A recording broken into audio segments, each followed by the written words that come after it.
मोहतरम सामीन, अस्सलाम वालेकुम वरहमतुल्लाहि वबरकातुहू।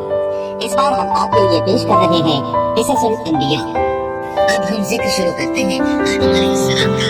अल्लाह ताला फरमाते हैं, और मैंने जिन्नों और इंसानों को अपनी इबादत के लिए पैदा किया है।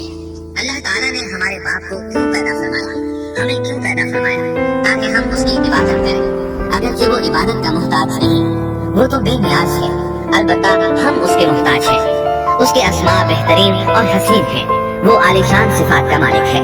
उसने अपने नामों के आसार जाहिर करने के लिए मखलूक को पैदा फरमाया। रहमत के आसार, कुदरत के आसार, जबर और ताकत के आसार और हिकमत के आसार जाहिर करने के लिए मखलूकात को पैदा फरमाया, वरना वो किसी चीज का मुहताज नहीं। आदम अलैहिस्सलाम की तख्लीक से पहले ही इस बारे में अल्लाह ताला का फरिश्तों से मुकालमा हुआ। अल्लाह ताला ने फरमाया, और जब तेरे रब ने फरिश्तों से कहा, मैं जमीन में एक खलीफा बनाने वाला हूँ। खलीफा से मुराद है नाइब, और ये कि उसकी नस्ल में से हर एक दूसरे का खलीफा होगा। जबकि सैयदना अबू बकर सिद्दीक रज़ी अल्लाहु अन्हु नबी अकरम सल्लल्लाहु अलैहि वसल्लम के खलीफा हुए। सो अल्लाह ने एक खलीफा बनाने का इरादा फरमाया जो जमीन में हुकूमत करे और उसको आबाद करे। अल्लाह ताला ने तुम्हें जमीन से पैदा किया और उसी ने इस जमीन में तुम्हें बसाया है। अल्लाह ताला का इरादा हुआ कि जमीन को आबाद करवाए, जबकि जिन इस काबिल नहीं थे, क्योंकि उनमें इस कदर अक्ल दानिश नहीं थी कि जमीन को पुर रौनक और सरसब्ज़ व शादाब रख सके। उलमा जिन्नात के बारे में कहते हैं, उनका सबसे बड़ा अक्लमंद जिन इंसानों के 10 साला बच्चे के बराबर अक्ल रखता है। इसलिए जमीन को आबाद करने की सलाहियत अल्लाह ताला ने इंसान को बख्शी। अल्लाह ने इंसान को बेहतरीन ढांचे और हसीन तरीन शक्ल सूरत से नवाजा, फिर अपनी रूह उसमें फूकी। फरिश्तों ने उससे सवाल किया, ऐसी मखलूक को क्यों पैदा करता है जो जमीन में फसाद करे और खून बहाए? और हम तेरी तस्बीह, हम और पाकीज़गी बयान करते हैं। इसके जवाब में अल्लाह ने फरमाया, जो मैं जानता हूँ तुम नहीं जानते। दरअसल फरिश्तों ने किसी तरह मालूम कर लिया था कि आदम की औलाद जमीन में फसाद करेगी, खून रेसी करेगी, लेकिन उन्होंने ये बात एतराज के तौर पर नहीं कही थी, क्योंकि ऐसा एतराज तो गुनाह है और फरिश्ते पलक झपकने के बराबर अल्लाह की मासियत और नाफरमानी नहीं करते, बल्कि वो तो निहायत मुअज़्ज़ज़ इबादत गुजार हैं। किसी बात में अल्लाह पर पेश दस्ती और सबकत नहीं करते और उसके हुक्म पर अमल करते हैं। अल्लाह के हुक्म की नाफरमानी नहीं करते, बल्कि जो हुक्म दिया जाए बजा लाते हैं। इसलिए फरिश्तों का ये पूछना वज़ाहत तलबी के लिए था। वो तो इंसान के पैदा करने की वजह पूछ रहे थे। वो जमीन में जिन्नात के अमाल और करतूत का मुशाहदा कर चुके थे, यानी अल्लाह ताला ने उन्हें पैदा करके इख्तियार दिया तो वो फितना और फसाद और फिस्क व फुजूर में मुब्तला हो गए। और अब एक और मखलूक जमीन में बसाई जा रही थी, तो इस बात का इम्कान था कि ये मखलूक भी उनके नक्शे कदम पर चले। इसलिए फरिश्तों ने ताज्जुब और हैरत की बिना पर ये सवाल किया था, और पूछने का मकसद ये था कि क्या ये भी जिनों की तरह होंगे। इस तरह उन्हें ये खदशा लाहिक हुआ कि शायद उनसे अल्लाह की इबादत में कोताही या कमी वाक़ई हुई है, जिसकी वजह से अल्लाह को नई मखलूक पैदा करना पड़ी। इसलिए उनकी बात में ये भी था कि हम तेरी हमद और सना बयान करते हैं। बहरहाल इनके सवाल के दो मकसद थे, क्या ये जिन्नों की तरह फसाद करने वाली कौम है? क्या हमसे तेरी इबादत में कोताही हुई है? इस पर अल्लाह ताला ने फरमाया, जो मैं जानता हूँ वो तुम नहीं जानते। इस मौके पर फरिश्तों के जहनों में एक और बात भी आई। वो आपस में कहने लगे कि अल्लाह ताला जो भी मखलूक पैदा करेगा वो हमसे ज्यादा मुअज़्ज़ज़ और आलिम नहीं हो सकती। यानी जब फरिश्तों ने बाकी मखलूकात का जायजा लिया, मसलन आसमान, जमीन, पहाड़, जिन, चौपायों वगैरह का, तो उन्होंने सोचा ये हमसे ज्यादा मर्तबे वाली नहीं है, लिहाजा ये मखलूक भी पैदा हो रही है तो ये हमसे ज्यादा मर्तबा नहीं रखती। ये हमारा खास मुकाम है कि अल्लाह की तस्बीह में मसरूफ हैं, कुफ्र से महफूज हैं, हर हुक्म बजा लाते हैं, अल्लाह के तमाम अहकामात पूरे करते हैं, आसमान और जमीन में उसका हुक्म नाफिज करते हैं, और अल्लाह के नजदीक हम सबसे ज्यादा शरफ वाले हैं। लिहाजा अगर ये नई मखलूक इंसान भी पैदा हो जाए तो क्या हुआ, हमसे ज्यादा मुअज़्ज़ज़ और इल्म वाली तो नहीं होगी। बहरहाल जब अल्लाह ताला ने आदम को पैदा किया तो जमीन की मिट्टी लाने का हुक्म फरमाया। चुनांचे अल्लाह ताला के पास मिट्टी लाई गई। इमाम तिर्मिज़ी, इब्न हिब्बान और इमाम अहमद रहमतुल्लाह अलैहिम ने एक हदीस बयान की है जिसके अल्फाज कुछ यूं हैं, अल्लाह ताला ने आदम अलैहिस्सलाम को मिट्टी की एक मुट्ठी से पैदा फरमाया। इस मिट्टी को अल्लाह ताला ने पूरी जमीन से उठवाया था। यही वजह है कि आदम की औलाद जमीन के लिहाज से ही ज़हूर पजीर हुई। बाज सुर्ख रंग के हैं तो बाज स्याह और बाज सफेद, और कुछ इसके दरमियान में हैं। बाज नेक हैं بعض خبیث اور کچھ پاکیزہ قسم کے ہیں۔ انسان کی تخلیق مٹی سے شروع ہوئی، اس مٹی کو پانی سے تر کیا گیا تو یہ تین بن گئی۔ اسی وجہ سے قرآن مجید کی بعض آیات میں تراب کا لفظ آیا ہے۔ تراب خشک مٹی کو کہتے ہیں، اور بعض آیات میں تین کا لفظ آیا ہے۔ تین تر اور بھیگی مٹی کو کہتے ہیں۔ اللہ تعالیٰ فرماتے ہیں خلقہ من تراب، یعنی آدم کو تراب سے پیدا کیا گیا۔ مٹی کی عام حالت کو تراب کہتے ہیں، اور فرمایا جب آپ کے رب نے فرشتوں سے کہا کہ میں مٹی سے بشر کو پیدا کرنے والا ہوں، جب اس مٹی کو پانی سے زیادہ بھگویا گیا تو وہ لیسدار ہونا شروع ہو گئی۔ اسی لیے اللہ تعالیٰ نے فرمایا ہم نے انسان کو لیسدار اور چپکنے والی مٹی سے پیدا کیا۔ پھر اللہ تعالیٰ نے اپنے مبارک ہاتھوں سے انسان کا ڈھانچہ تیار کیا۔ اللہ نے فرمایا میں نے اپنے دونوں ہاتھوں سے پیدا کیا۔ اللہ تعالیٰ نے انسان کی خلقت فرشتوں کی سپرد نہ کی، بلکہ بذات خود اسے تخلیق کے مراحل سے گزارا اور اپنے ہاتھوں سے اس کی تصویر کشی کی۔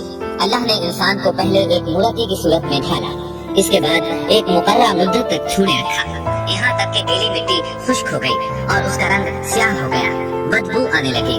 پھر وہ کھنکھناتی مٹی میں بدل گئی اور آخرکار آگ پر پکی ہوئی مٹی یعنی فخار ٹھیکری کی صورت اختیار کر گئی، جس سے مٹکے وغیرہ تیار کیے جاتے ہیں۔ سیاہ مٹی کو ہماؤن کہتے ہیں اور بدبودار کو مسنون کہتے ہیں، اور کھنکھنا کر بولنے والی مٹی کو سلسال کہتے ہیں، اور ٹھیکری کی طرح کی مٹی کو الفخار کہتے ہیں۔ مختلف آیات میں یہ الفاظ وارد ہوئے ہیں، ہم نے تمہیں پیدا کیا اور پھر ہم ہی نے تمہاری صورت بنائی، اور یقیناً ہم نے انسان کو کھنکھناتی خشک مٹی سے پیدا کیا جو کہ بدبودار اور سیاہ گارے سے خشک ہوئی تھی۔ اللہ نے انسان کو کھنکھناتی مٹی سے پیدا کیا جو کہ ٹھیکری کی طرح تھی۔ ان تمام آیات کریمہ میں کوئی تناقض، تعارض اور اختلاف نہیں، اس لیے کہ ان مختلف آیات میں انسان کو اس کی تخلیق کے مختلف مراحل کی یاد دہانی کرائی گئی ہے۔ خلاصہ کلام یہ ہوا کہ تخلیق کے عمل کا پہلا مرحلہ تراب تھا، یعنی عام حالت والی خشک مٹی، پھر تین یعنی بھگوئی ہوئی مٹی، پھر لیسدار مٹی یعنی سلسال، پھر ٹھیکری کی طرح کی مٹی یعنی فخار، اور یہ کام جمعے کی آخری گھڑی میں کیا گیا۔ اور یہ دن اللہ کے لحاظ سے شمار ہونے والے دنوں میں سے ہمارے دنوں کی طرح نہ تھا، ہمارے اور اللہ کے دن مختلف ہیں۔ تخلیق آدم دراصل اللہ کا کرشمہ ہے، انسانوں کو ایک صورت عطا کی گئی۔ اس مرحلے کا تذکرہ بخاری اور مسند احمد کی ایک روایت میں ہے۔ اللہ نے آدم کو پیدا کیا اور ان کا قد 60 ہاتھ یا 60 میٹر لمبا تھا۔ تمام جنتی لوگ اس قد آدم کے ساتھ جنت میں داخل ہوں گے، اور اس وقت سے لے کر آج تک مخلوق کا قد کم ہوتا چلا آ رہا ہے۔ بعد والے لوگ گزشتہ زمانے کے لوگوں سے ہمیشہ چھوٹے قد کے ہوتے چلے آ رہے ہیں۔ بہرحال سب سے پہلے اور سب سے لمبے انسان آدم علیہ السلام تھے۔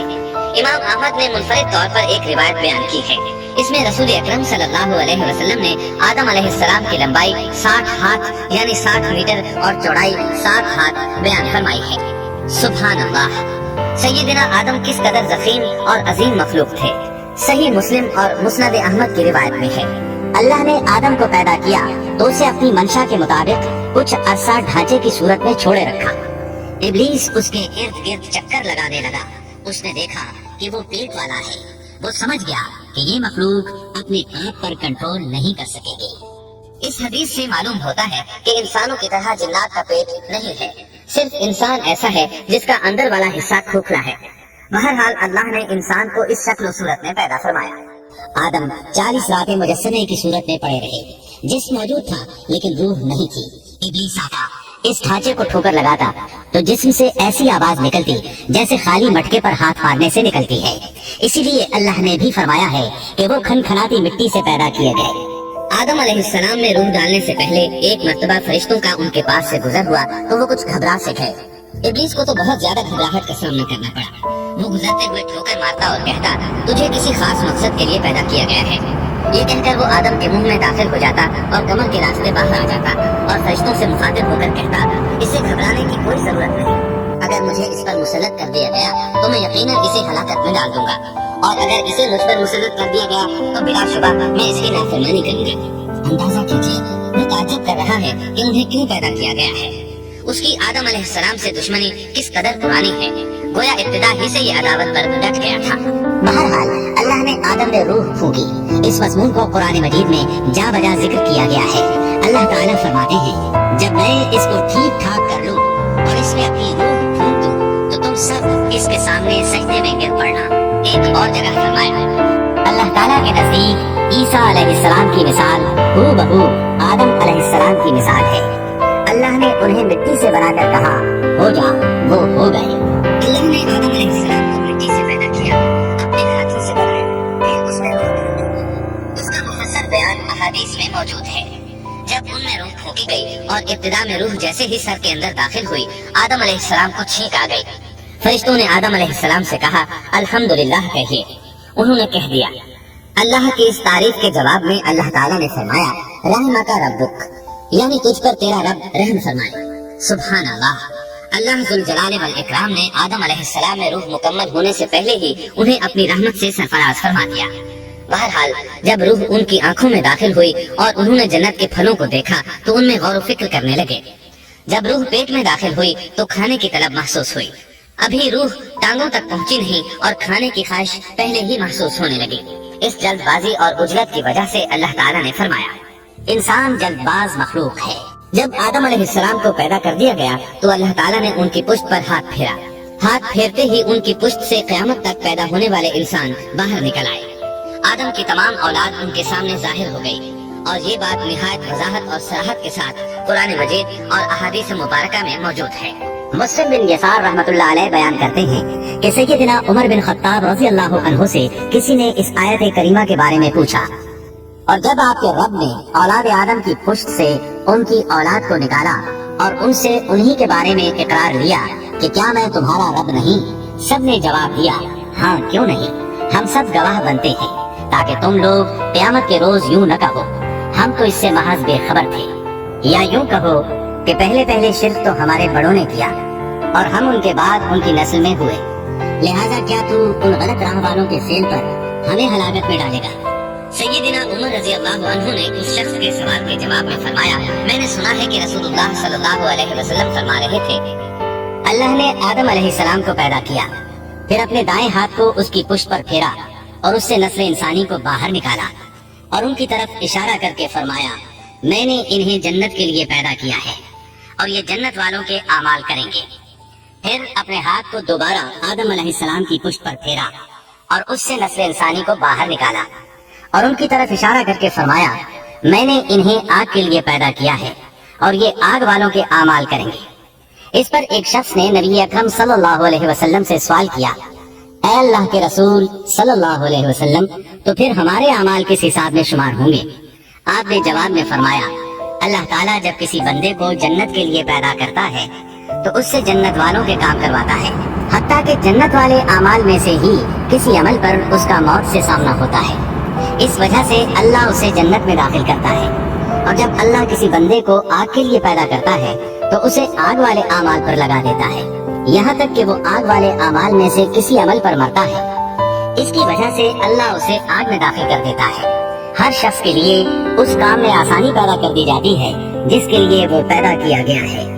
लेकिन ये बात जहन में हर वक्त मौजूद रहनी चाहिए कि अल्लाह ने इंसान को इख्तियार दे रखा है कि वो अपनी अक्ल और फिक्र की रोशनी में अल्लाह के अहकामात पर अमल पैरा होकर खुद को जन्नती बना ले, या अक्ल का दुरुस्त इस्तेमाल न करते हुए शैतान का पटा गले में डाल ले और जहन्नम में जगह बना ले।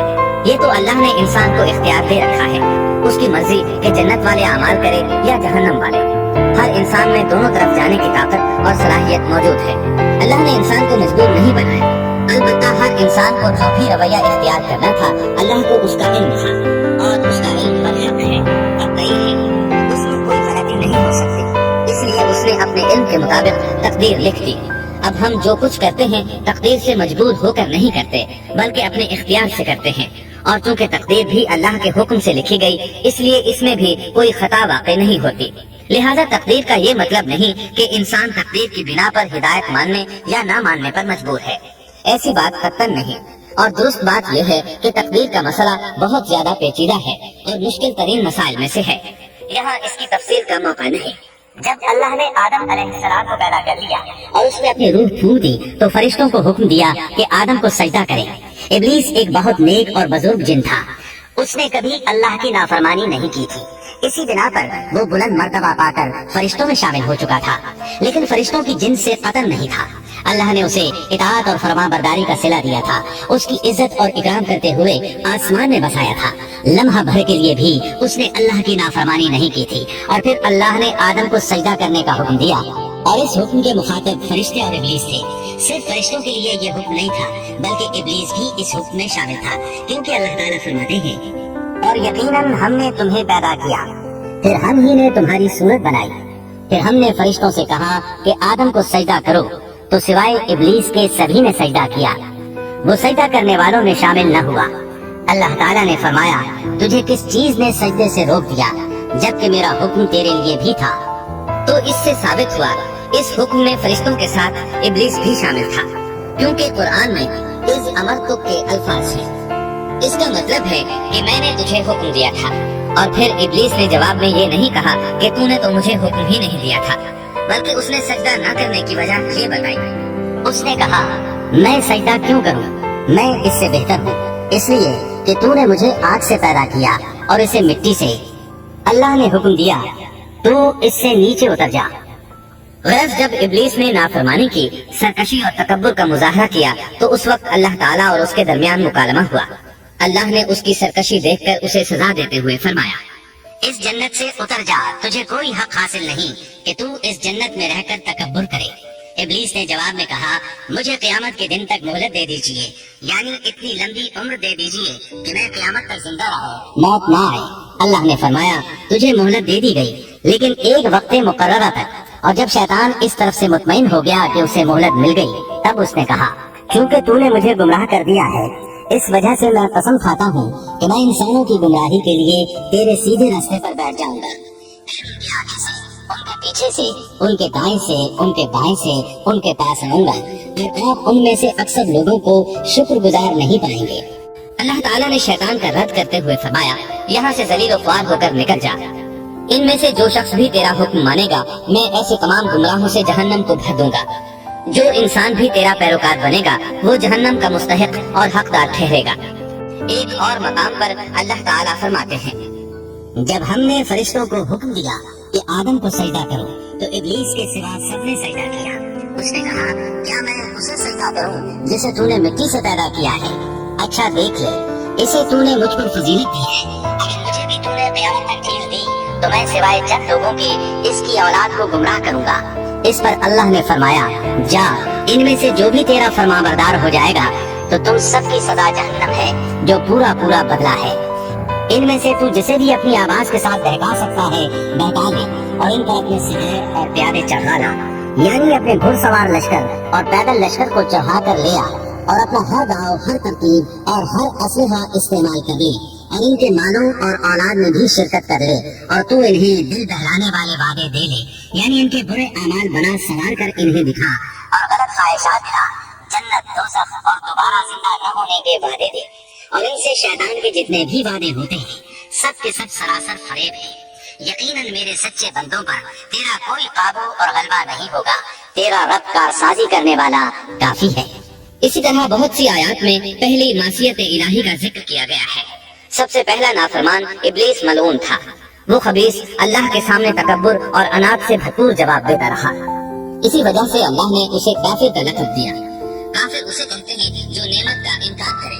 अल्लाह ने उस पर इतना फजल करम और इनाम और एहसान किया कि बुलंदतरीन मर्तबे तक पहुंचा दिया, लेकिन उसने अल्लाह की इस नेमत की कदर न की, परवाह न की और कुफ्र का रास्ता इख्तियार किया। सबसे पहला गुनाह तकब्बुर था। इसीलिए उलमाए किराम फरमाते हैं, तमाम गुनाहों की जड़ तकब्बुर और गुरूर है। नबी अकरम सल्लल्लाहु अलैहि वसल्लम ने अपनी उम्मत को तकब्बुर न करने का सख्ती से हुक्म फरमाया, उसकी बुराई, वबाल और हलाकत से आगाह फरमाया। आपने फरमाया, अल्लाह उस शख्स की तरफ रहमत से देखेगा भी नहीं जिसने तकब्बुर की बिना पर कपड़ा टखनों से नीचे लटकाया। इसके अलावा नबी सल्लल्लाहु अलैहि वसल्लम ने तो मुतलकन फरमा दिया, वो शख्स जन्नत में दाखिल होने के काबिल नहीं जिसके दिल में जरा बराबर भी तकब्बुर है।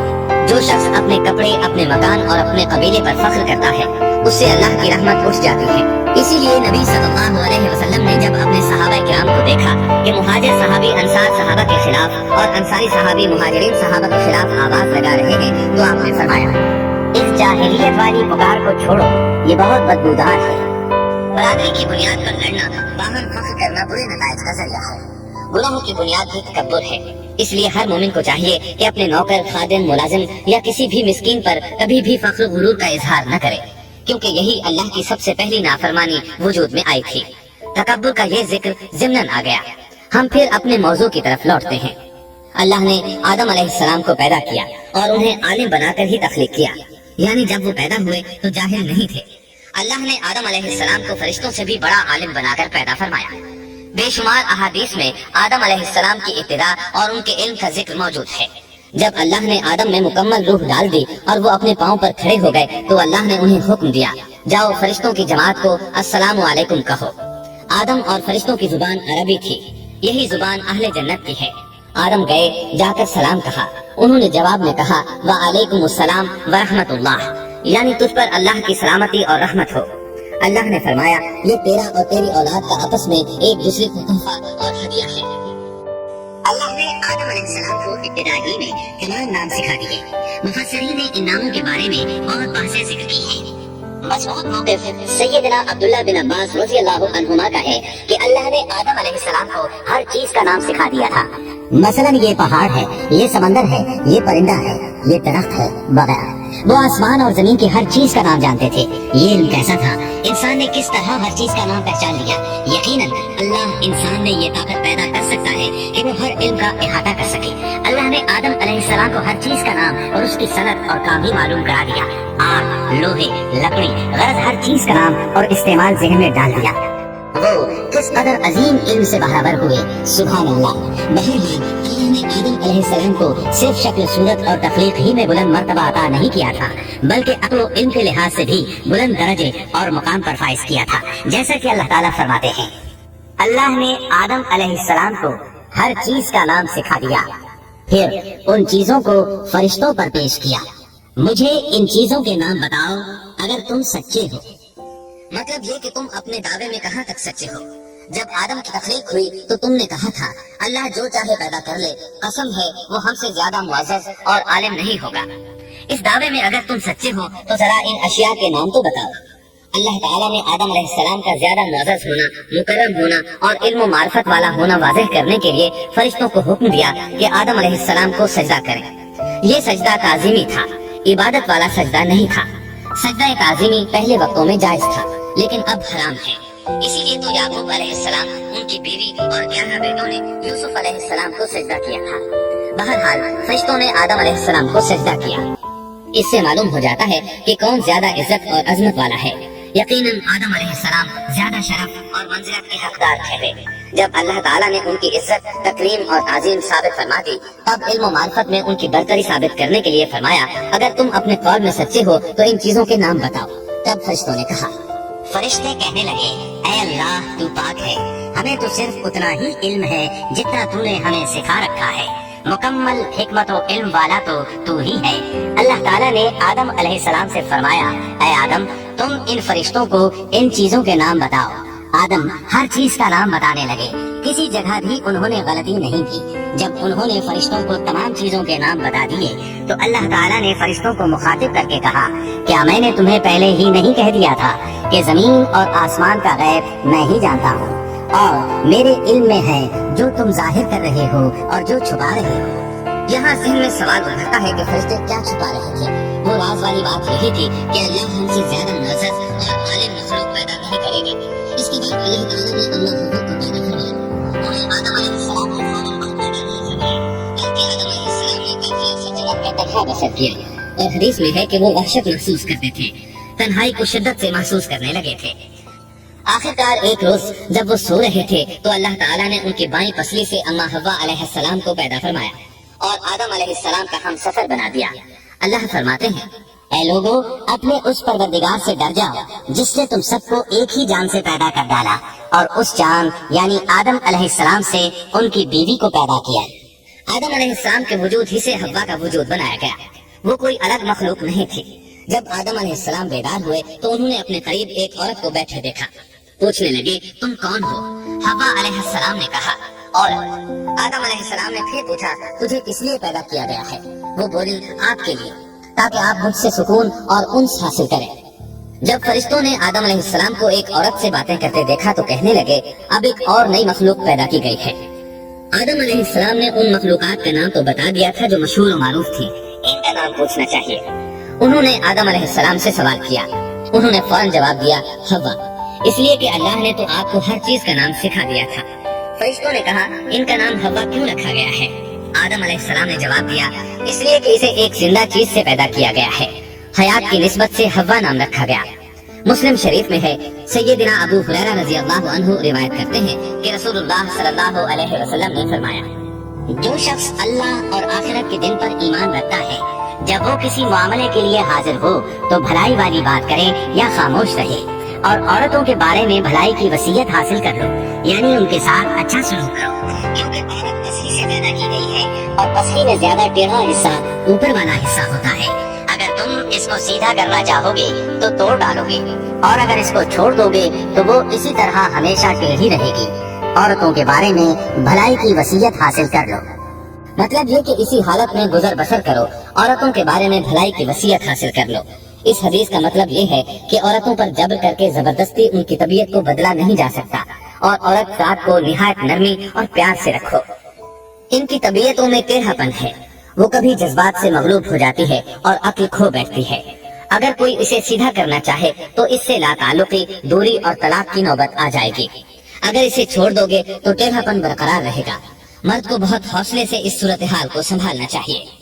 احادیث میں سیدنا ابراہیم علیہ السلام کی زوجہ سیدہ سارہ علیہ السلام کا قصہ موجود ہے۔ وہ حوا علیہ السلام کے بعد کائنات کی سب سے زیادہ خوبصورت عورت تھی۔ احادیث سے یہ اشارہ ملتا ہے کہ حوا علیہ السلام ابتدائے انسانیت سے لے کر قیامت تک پیدا ہونے والی تمام عورتوں میں خوبصورت تھی۔ اب ابلیس لگا اپنے وسوسے شروع کرنے۔ آدم اور حوا علیہ السلام دونوں اللہ کے حکم سے جنت میں تھے کہ شیطان نے انہیں پھسلانے کی کوشش شروع کر دی۔ اللہ تعالیٰ فرماتے ہیں اور ہم نے کہہ دیا اے آدم تم اور تمہاری بیوی جنت میں رہو اور جہاں سے چاہو بافراغت کھاؤ۔ وہ جنت کہ جس کی چوڑائی ہی آسمانوں اور زمین کے برابر ہے، سو اس جنت میں سے جو چاہو سو کھاؤ، کچھ بھی منع نہیں سوائے ایک درخت کے، چنانچہ ارشاد ہوا اور ہم نے کہا اے آدم تم اور تمہاری بیوی جنت میں رہو، پھر جس جگہ سے چاہو بافراغت کھاؤ، پھر اس درخت کے پاس مت جاؤ ورنہ ظالموں میں سے ہو جاؤ گے۔ ایک اور جگہ فرمایا اور جب ہم نے فرشتوں سے کہا کہ آدم کو سجدہ کرو تو ابلیس کے سوا سب نے سجدہ کیا۔ ابلیس نے انکار کیا تو ہم نے کہا اے آدم یہ تیرا اور تیری بیوی کا دشمن ہے، خیال رکھنا ایسا نہ ہو کہ وہ تم دونوں کو جنت سے نکلوا دے اور تو مصیبت میں پڑ جائے۔ یہاں تو تجھے آرام ہے، نہ تو بھوکا ہے اور نہ ننگا، اور نہ تو یہاں پیاسا ہوتا ہے نہ دھوپ سے تکلیف اٹھاتا ہے۔ گویا اللہ نے سیدنا آدم علیہ السلام کو وسوسے سے پہلے ہی خبردار کر دیا تھا۔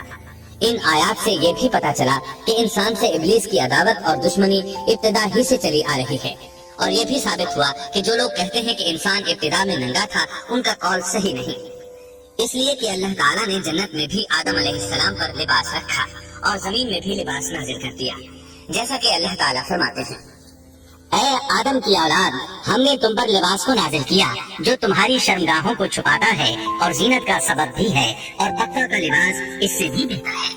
لہٰذا آدم ابتدا میں ننگے نہیں تھے، انہیں تو ننگے پن کا علم ہی نہیں تھا، نہ ہی ان کی بیوی کو برہنہ ہونے کا علم تھا۔ اللہ نے آدم علیہ السلام کو کامل نعمتوں سے نوازا، بھوک نہ پیاس، یہاں تک کہ پیاس کے اسباب سے بھی محفوظ، نہ گرمی اور نہ دھوپ، پھر بے انتہا حسن و جمال، مشقت نہ تکلیف، بدبختی نہ بدقسمتی۔ آدم اور حوا علیہ السلام کے دلوں میں وسوسہ ڈالنے کے بارے میں بھی قرآن نے روشنی ڈالی ہے۔ پھر شیطان نے ان دونوں کے دلوں میں وسوسہ ڈالا، یہ وسوسہ اس نے ان دونوں کو تما دلانے کی صورت میں پورا کیا، اور یہ تما دلائی کہ اس درخت کو کھانے سے ہمیشگی اور بقا ملتی ہے اور کبھی نہ ختم ہونے والی بادشاہت حاصل ہوتی ہے، اور اس وسوسے کا مقصد یہ تھا تاکہ ان کا پردہ بدن جو ایک دوسرے سے پوشیدہ تھا دونوں کے روبرو بے پردہ کر دے۔ ان کی شرمگاہوں کو ننگا کرنے کے لیے اس نے ایسا کیا۔ وہ دونوں کپڑے بے ملبوس تھے، سطر ڈھانپ رکھا تھا۔ جب انہوں نے اس درخت سے کھایا تو لباس نیچے گر گیا، دونوں برہنہ ہو گئے۔ یہی شیطان چاہتا تھا کہ انہیں برہنہ کر دے، اللہ کی نافرمانی پر اکسائے۔ ارشاد ہوتا ہے شیطان نے انہیں وسوسہ ڈالا، کہنے لگا اے آدم کیا میں تجھے دائمی زندگی کا درخت اور وہ بادشاہت نہ بتلا دوں جو کبھی پرانی نہ ہو؟ جب تم اس درخت سے کھاؤ گے تو ہمیشہ زندہ رہنے والے بن جاؤ گے اور زبردست بادشاہت حاصل کر لو گے۔ اس نے یہ تمنا بھی دلائی۔ تمہارے رب نے تم دونوں کو اس درخت سے اس لیے منع کیا ہے کہ تم دونوں فرشتے نہ بن جاؤ یا ہمیشہ زندہ رہنے والے نہ بن جاؤ، یعنی تم اس درخت سے کھا لو گے تو فرشتے بن جاؤ گے اور ہمیشہ قائم دائم رہو گے۔ پھر وہ وسوسہ ڈالتے ہوئے جھوٹی قسمیں کھانے لگا، جیسا کہ ارشاد ہوتا ہے، اور ان دونوں کے روبرو قسمیں کھانے لگا کہ یقین آ جائے میں آپ کا خیر خواہ ہوں۔ اللہ کی قسم کھانے لگا اور اس وقت سے جھوٹی قسموں کی ابتدا ہوئی۔ اس نے ان دونوں کو فریب دے کر بہکا لیا، جیسا کہ فرمایا فَدَلَّاهُمَا بِغُرُورٍ، یعنی دھوکے سے انہیں پھسلایا، حالانکہ انہیں کسی چیز کی کمی نہیں تھی۔ بھلا وہاں کیا محتاجی ہو سکتی تھی؟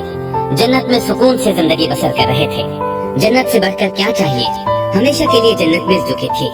اللہ تعالیٰ فرماتے ہیں، ان دونوں نے جب درخت کو چکھا، دونوں کا پردہ بدن ایک دوسرے کے روبرو کھل گیا، دونوں اپنے بدنوں پر درختوں کے پتے جوڑ جوڑ کر رکھنے لگے۔ کپڑے اترنے پر دونوں کو حیا آئی، اس لیے کہ انسان کی فطرت میں برہنہ ہونے کی ناپسندیدگی شامل ہے۔ برہنہ ہو گئے تو کوئی لباس نہیں تھا، اس لیے درختوں کے پتے جوڑ کر جسم بھاگنے لگے۔ حدیث میں آیا ہے، آدم بھاگنے لگے تو اللہ نے پکارا، آدم مجھ سے بھاگتے ہو؟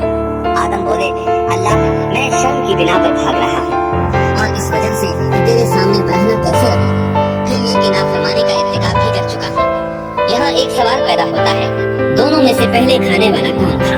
اس بارے میں راجح قول یہ ہے کہ وہ حوا علیہ السلام تھی۔ انہی نے آدم علیہ السلام کو طمع دلاتے ہوئے اس غلطی پر آمادہ کیا تھا، جیسا کہ بخاری شریف میں نبی اکرم صلی اللہ علیہ وسلم نے فرمایا، اگر حوا نہ ہوتی تو کوئی عورت اپنے خاوند سے خیانت نہ کرتی۔ حوا علیہ السلام نے انہیں غلطی میں مبتلا کیا تھا۔ اگر حوا علیہ السلام نہ ہوتی تو آدم بھی خیانت میں مبتلا نہ ہوتے اور نہ معصیت میں مبتلا ہوتے۔ تب اللہ نے انہیں پکارا، کیا میں نے تم دونوں کو اس درخت سے نہیں روکا تھا، اور کیا یہ نہیں کہا تھا کہ شیطان تمہارا کھلا دشمن ہے؟ اب توجہ طلب بات یہ ہے کہ اس موقع پر دونوں نے کیا طرز عمل اختیار کیا۔ کیا وہ دونوں اپنی معصیت پر بضد رہے اور تکبر کرنے لگے، جیسا کہ ابلیس نے سجدہ کرنے سے انکار کیا تھا اور پھر لگا تھا اپنی معصیت پر اصرار کرنے، یا ان دونوں نے توبہ کر لی؟ جی ہاں، دونوں نے توبہ کر لی، جیسا کہ قرآن مجید میں آتا ہے۔ دونوں نے کہا، اے ہمارے رب، ہم نے اپنا بڑا نقصان کیا، اور اگر تو ہماری مغفرت نہ کرے گا اور ہم پر رحم نہ کرے گا تو واقعی ہم خسارہ پانے والوں میں سے ہو جائیں گے۔ اس قصے میں ایک سوال یہ ذہن میں پیدا ہوتا ہے کہ جب سیدنا آدم علیہ السلام کو ابلیس نے سجدہ نہ کیا تو اللہ تعالیٰ نے اسے مردود بنا کر جنت سے نکال دیا۔ پھر وہ سیدنا آدم علیہ السلام کو اس درخت کے قریب کس طرح لے گیا جبکہ وہ جنت سے باہر ہو چکا تھا؟ قرآن کریم میں اس بارے میں یہ الفاظ آئے ہیں، پھر شیطان نے ان کے دلوں میں وسوسہ ڈالا۔ یہ وسوسہ اس نے کیسے ڈالا جبکہ وہ جنت سے نکالا جا چکا تھا؟ مفسرین نے اس کے جواب میں لکھا ہے کہ اس نے جنت سے باہر رہ کر یہ وسوسہ ڈالا تھا، جیسے آج کل تار اور بغیر تار کے آواز کو دور دراز علاقوں تک پہنچایا جا سکتا ہے، ایسے ہی شیطان نے اپنی طاقت سے یہ وسوسہ ان کے دلوں تک پہنچایا۔ لگے ہاتھوں ابلیس کی حقیقت بھی سن لیں۔ ابلیس کے لفظی معنی انتہائی مایوس کے ہیں۔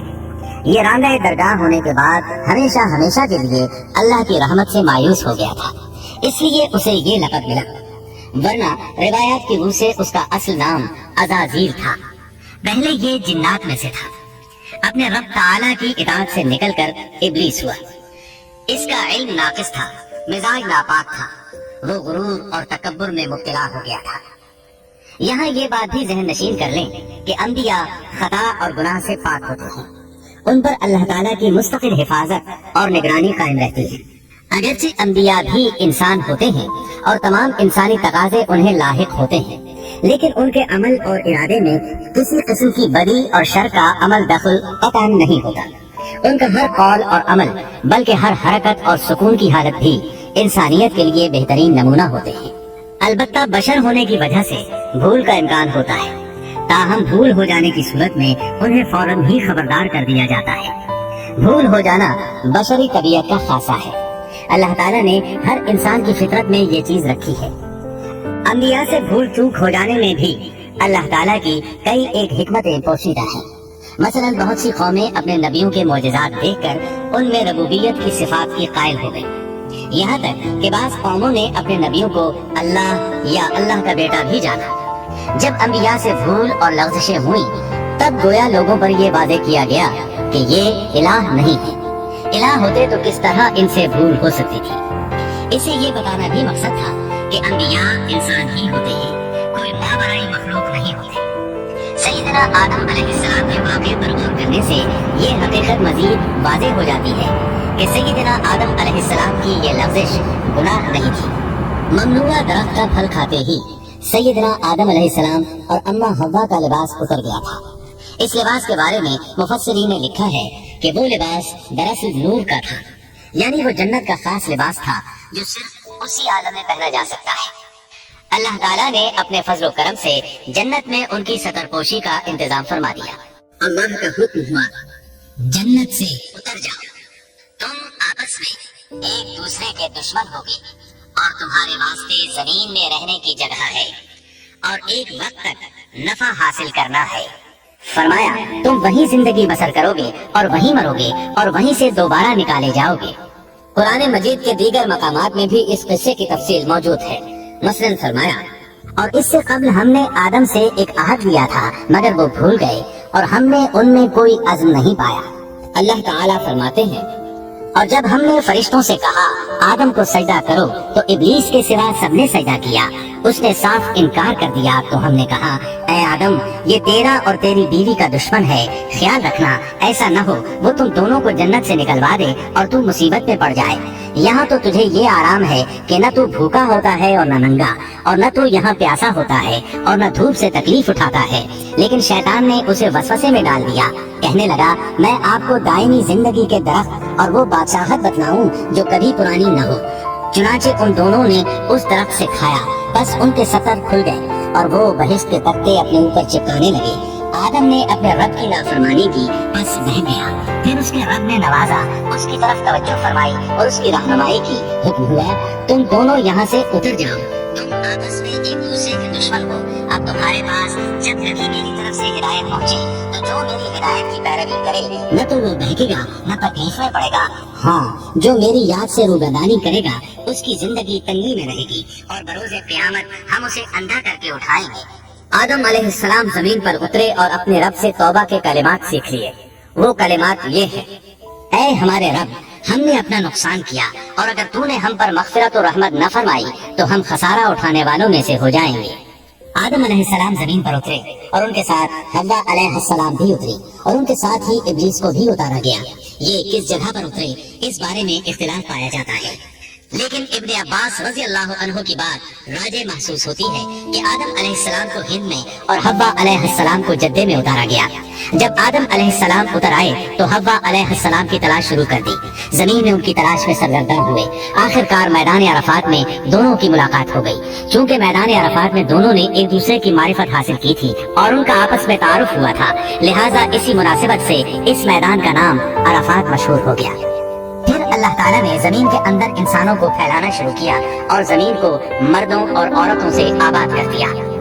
इमाम तबरी रहमतुल्लाह अलैह बयान करते हैं कि हव्वा अलैहिस्सलाम ने आदम अलैहिस्सलाम के लिए 20 विलादतों में 40 बच्चों को जन्म दिया। हर बार 2-2 बच्चों को जन्म देती थी, एक लड़का होता एक लड़की। सबसे पहला जोड़ा काबिल और उसकी बहन कमीम का था।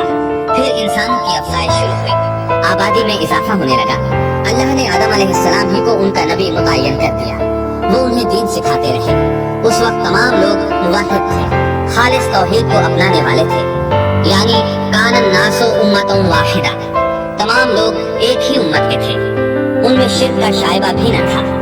इब्ने जरीर और इब्ने कसीर रहमहुल्लाह ने अबू मूसा अशरी रज़ियल्लाहु अन्हु की रिवायत बयान की है, अल्लाह ने जब आदम अलैहिस्सलाम को जन्नत से जमीन पर उतारा तो उन्हें हर चीज की कारीगरी और सनत का इल्म था।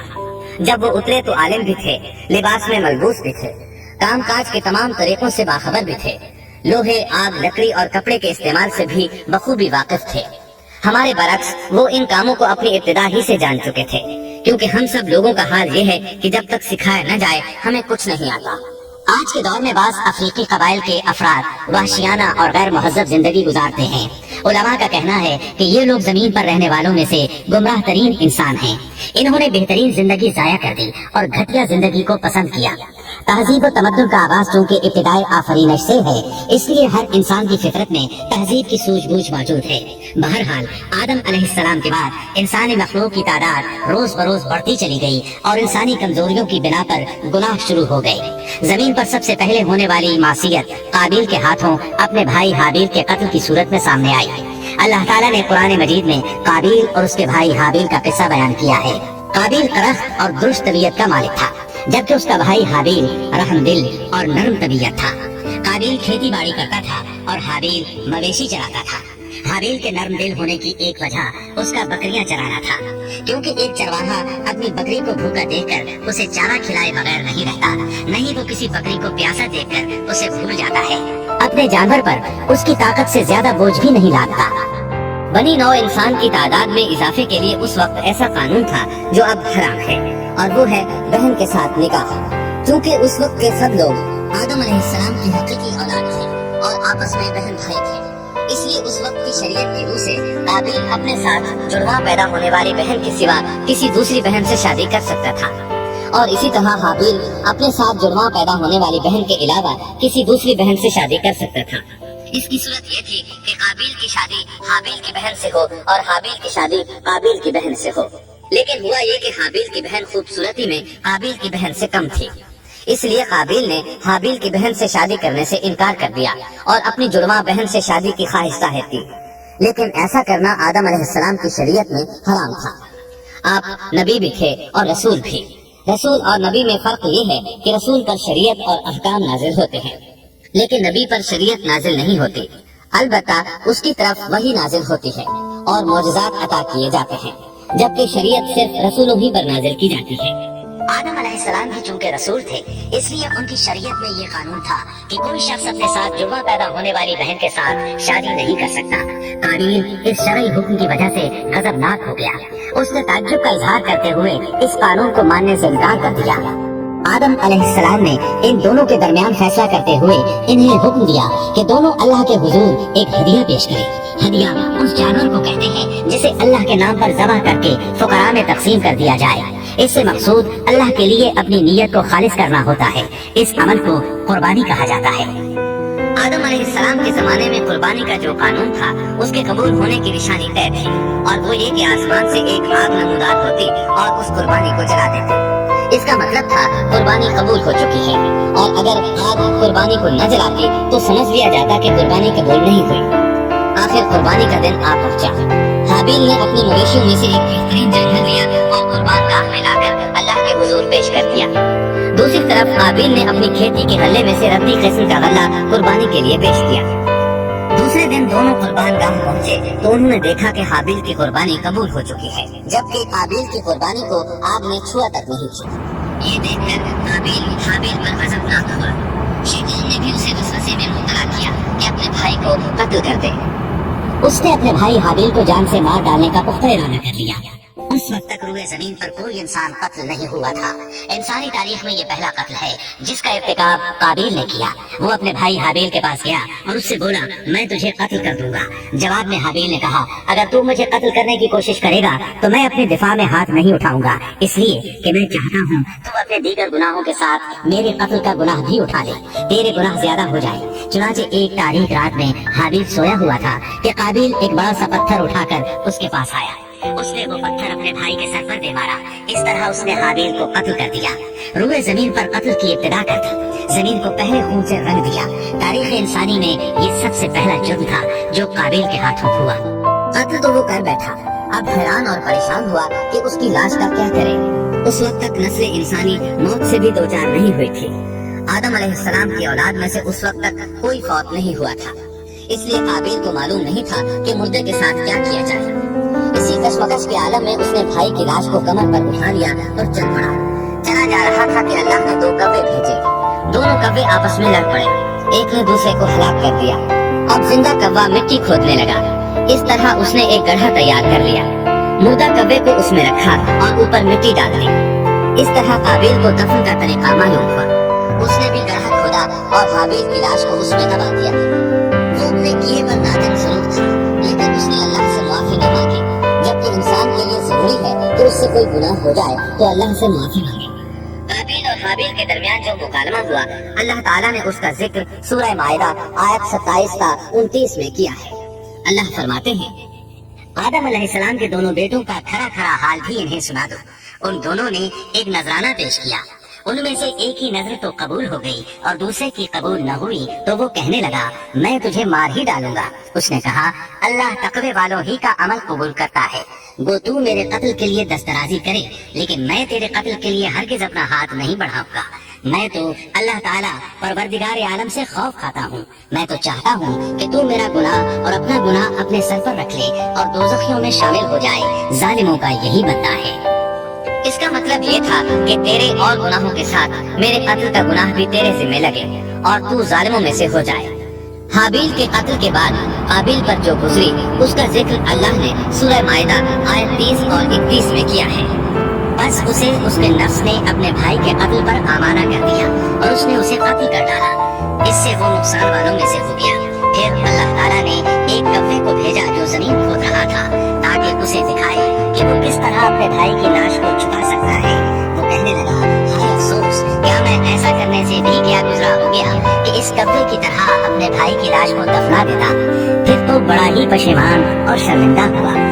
امام احمد، ترمذی اور ابو داؤد نے سیدنا سعد بن ابی وقاص رضی اللہ عنہ سے روایت کی ہے کہ انہوں نے سیدنا عثمان رضی اللہ عنہ کی شہادت کے فتنے کے وقت فرمایا، میں گواہی دیتا ہوں کہ رسول اکرم صلی اللہ علیہ وسلم نے فرمایا تھا ایک بہت بڑا فتنہ رونما ہوگا، اس میں بیٹھنے والا کھڑے ہونے والے سے بہتر ہوگا اور کھڑا ہونے والا چلنے والے سے بہتر ہوگا اور چلنے والا دوڑنے والے سے بہتر ہوگا۔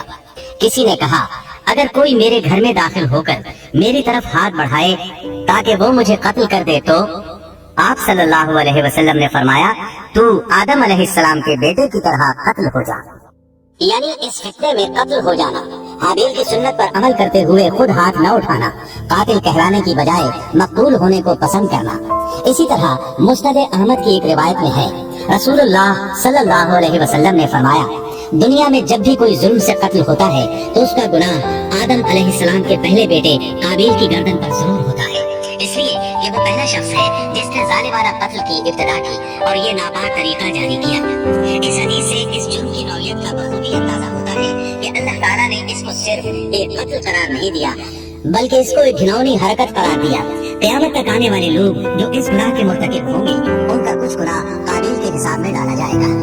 حابیل کو قتل کرنے کے بعد قابیل نے اپنی بیوی کو ساتھ لیا اور دور دراز نرم زمین کے پاس جا کر رہائش پذیر ہو گیا اور آدم علیہ السلام کے سامنے تک نہ ہوا۔ آدم علیہ السلام پہاڑوں کے قریب ایک بستی میں رہ رہے تھے، یہ ان سے بہت دور جا بسا تھا۔ اس طرح قابیل کا آدم علیہ السلام سے رابطہ بالکل ختم ہو گیا اور اس سے ایک نئی نسل کی ابتدا ہوئی۔ فحاشی اور بریانی کو ان کے ہاں عروج حاصل تھا۔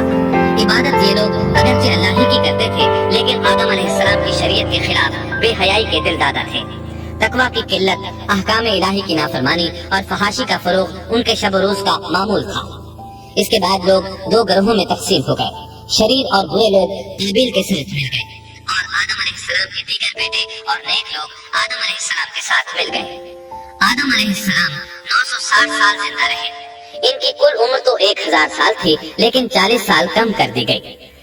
سیدنا ابو ہریرہ رضی اللہ عنہ بیان کرتے ہیں کہ رسول اللہ صلی اللہ علیہ وسلم نے فرمایا جب اللہ نے آدم علیہ السلام کو پیدا فرمایا تو ان کی پیٹھ پر ہاتھ پھیرا، اس طرح قیامت تک جتنے انسان پیدا ہونے والے تھے ان کی روحیں وجود میں آ گئیں۔ پھر ہر ایک انسان کی آنکھوں کے درمیان ایک نور رکھ کر آدم علیہ السلام کے سامنے پیش کیا۔ انہوں نے پوچھا یا اللہ یہ کون ہے؟ اللہ نے فرمایا یہ تیری اولاد ہے۔ ان میں سے ایک کی پیشانی کی چمک آدم علیہ السلام کو بہت اچھی لگی۔ انہوں نے پوچھا یا اللہ یہ کون ہے؟ جواب ملا یہ تیری اولاد میں سے بہت دور جا کر ہیں، ان کا نام داؤد ہے۔ پوچھا ان کی عمر کتنی ہے؟ فرمایا 60 سال۔ آدم علیہ السلام کہنے لگے یا اللہ 40 سال میری عمر میں سے ان کی عمر میں شامل کر دے۔ اس سلسلے میں دوسری روایت یوں آئی ہے جب آدم علیہ السلام کی روح قبض کرنے کے لیے فرشتہ آیا تو وہ کہنے لگے میری عمر میں تو ابھی 40 سال باقی ہیں۔ اس وقت ان کی عمر 960 سال تھی۔ انبیاء اپنی عمر سے واقف ہوتے ہیں۔ فرشتے نے کہا کیا آپ کو یاد نہیں آپ نے اپنی عمر کے 40 سال اپنی اولاد داؤد کو ہبہ کر دیے تھے؟ रसूलुल्लाह सल्लल्लाहु अलैहि वसल्लम ने फरमाया, चूँकि आदम अलैहिस्सलाम ने इनकार किया तो उनकी औलाद भी इनकार की आदी है। आदम अलैहिस्सलाम खुद भूल गए, उनकी औलाद भी भूलती है। आदम अलैहिस्सलाम ने खता की, उनकी औलाद भी खता करती है। हाबील के कत्ल के बाद अल्लाह ताला ने आदम और हव्वा अलैहिस्सलाम को इसका नेमुल बदल अता किया। इसका नाम उन्होंने शीश रखा। शीश का मतलब है अल्लाह का दिया हुआ तोहफा। हाबील के कत्ल पर आदम और हव्वा अलैहिस्सलाम दोनों बहुत गमगीन हुए, इसलिए अल्लाह ने बदले में उन्हें शीश अलैहिस्सलाम अता फरमाए। सैयदना अबू ज़र ग़िफ़ारी रज़ी अल्लाहु अन्हु से मरवी एक सही हदीस में है कि रसूलुल्लाह सल्लल्लाहु अलैहि वसल्लम ने फरमाया, अल्लाह ताला ने 104 सहीफे नाजिल फरमाए, उनमें से 50 सहीफे शीश अलैहिस्सलाम पर नाजिल हुए। इन सहीफों में ऐसे कवानीन, उसूल और ज़ाबिते थे जिनसे इंसानियत की जिंदगी मुनज़्ज़म होती है। शीश अलैहिस्सलाम ने आदम अलैहिस्सलाम से इल्म हासिल किया, लेकिन आदम अलैहिस्सलाम का तमाम इल्म वो हासिल न कर सके, इसलिए कि आदम अलैहिस्सलाम ने बिल मुशाफहा अल्लाह ताला से इल्म हासिल किया था और बहुत सी अशिया का इल्म अल्लाह ताला ने उन्हें सिखा दिया था, इसलिए वो तमाम उलमा से बढ़कर आलिम थे। शीश अलैहिस्सलाम ने आदम अलैहिस्सलाम से उलूम सीख कर लोगों को सिखाए। लोगों ने उनसे मुख्तलिफ उलूम, फनून और पेशे सीखे। उन्हें शहरों में रहने सहने के बारे में तालीम दी, दिन रात के हिसाबात से उन्हें आगाह किया और उन्हें बताया कि किन औकात में वो अल्लाह की इबादत करें और इबादत के तरीके उन्हें सिखाए। अहादीस में इसकी वजाहत मिलती है। इमाम अहमद रहमतुल्लाह अलैह बयान करते हैं कि अबू ज़मा सादी कहते हैं कि उन्होंने मदीने में एक शेख को लोगों से कलाम करते देखा तो उनके मुतालिक पूछा, ये कौन शख्स है? लोगों ने बताया कि ये उबई बिन काब रज़ी अल्लाहु अन्हु है। बड़े सहाबा में उनका शुमार होता है। तमाम मुसलमानों से बढ़कर कुरान और उसकी तफसीर के आलिम हैं। अबू ज़मा फरमाते हैं कि उबई बिन काब रज़ी अल्लाहु अन्हु उस वक्त ये वाक़या बयान कर रहे थे कि जब आदम अलैहिस्सलाम की वफात का वक्त करीब आया तो उन्होंने अपने बेटों से फरमाया, मेरा जन्नत के फल खाने को जी चाहता है। जन्नत के फल दुनियावी फलों जैसे ही होते हैं, सेब, अनार, अंगूर, ये सब जन्नत में मौजूद थे। जन्नत के और दुनिया के फलों में फर्क ये है कि दुनियावी फल बदबूदार हो जाते हैं, जबकि जन्नती फल कभी बदबूदार नहीं होते। इसी तरह दुनियावी फलों का जायका आर्जी होता है, जबकि जन्नती फलों का जायका हमेशा बरकरार रहता है। इसलिए आदम अलैहिस्सलाम ने चाहा कि वो जन्नत के फल खाएं। चुनाचे उनके बेटे तलाश में निकल गए। उन्होंने अपने साथ कुल्हाड़े, कुदालें और टोकरियां ले ली। रास्ते में उन्हें फरिश्ते मिले। उनके पास आदम अलैहिस्सलाम का कफन और खुशबू वगैरह थी। उन्होंने पूछा, आदम के बेटो, किस चीज की तलाश में हो? कहाँ जा रहे हो? उन्होंने जवाब में कहा, हमारे वालिद मरीज हैं, उन्हें जन्नत के फलों की ख्वाहिश है। फरिश्ते उनके सामने इंसानी शक्ल में आए थे। उनकी बात सुनकर बोले, वापस जाओ, तुम्हारे वालिद फौत होने के करीब हैं। अब उनमें इतनी ताकत नहीं रही कि फल खा सके। जब फरिश्ते आदम अलैहिस्सलाम की रूह कब्ज करने के लिए आए तो हव्वा अलैहिस्सलाम ने उन्हें पहचान लिया। वो बुलंद आवाज से आदम अलैहिस्सलाम को पुकारने लगी, उनके साथ चिमड़ गई। आदम अलैहिस्सलाम बोले, मुझसे अलग हो जाओ, पहले भी मुझे तुम्हारी वजह से मुसीबत पहुंची थी, मेरे और मेरे रब के फरिश्तों के दरमियान से हट जाओ। फिर फरिश्तों ने आदम अलैहिस्सलाम की रूह कब्ज की, उन्हें गुस्ल दिया, कफन पहनाया, खुशबू लगाई, आपकी कब्र खोदी। फिर उन्होंने आदम अलैहिस्सलाम की नमाज़े जनाजा अदा की। उसके बाद उन्हें कब्र में उतारा, फिर ऊपर मिट्टी डाल दी और बोले, आदम के बेटो, तुम्हारे लिए यही तरीका है। उस वक्त तक लोग कफन दफन के अहकामात से वाकिफ नहीं थे। उन्हें इल्म न था कि काबिल ने अपने भाई को कैसे दफन किया था, इसलिए फरिश्तों को भेजा गया ताकि तदफीन का तरीका बता दें। तो इस तरह इंसान को दफन करने का तरीका मालूम हुआ जो फरिश्ते लेकर आए थे। आदम अलैहिस्सलाम ने अपनी 960 साल की मुकम्मल जिंदगी में सिवाय उस दरख्त का फल खाने के और कोई खता नहीं की। ये था हमारे बाप सैयदना आदम अलैहिस्सलाम का उसवा और सीरत तय्यबा का हाल। आपकी वफात के 1 साल बाद हव्वा अलैहिस्सलाम भी वफात पा गए। Thanks for watching. Don't forget to like, comment, share and subscribe to